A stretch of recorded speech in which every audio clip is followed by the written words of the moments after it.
Uy, Rambo, tama na yan. Tama na yan. Hindi pa ako tapos. Hanggang likod pa. Sige na. Ako natatapos nito. Tsaka alam naman namin na ikaw si Mamang Paslit na walang limit.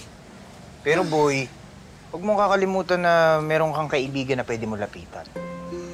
Tsaka, Rambo, huwag mong sosolohin ang problema. Ha?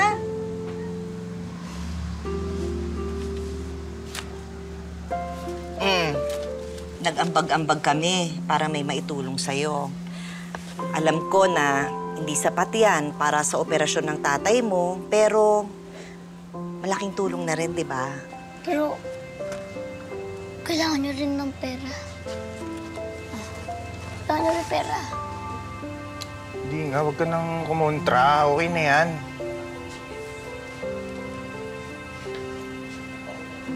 Nakapaabutin nyo. Siyempre, ikaw pa. Ikaw si Mamang Paslit. Malakas kasama ni Aling Tami. Maraming salamat. Malaking utang na loob po sa akin. Naku, alam mo boy, magpalaki ka muna. Tsaka mo isipin yung mga malalaking utang na loob na yan. Tsaka, para ka namang others. Oo nga naman. Tsaka, alam ba, Rambo? Pamilya tayo dito eh, di ba? Pamilya tayo.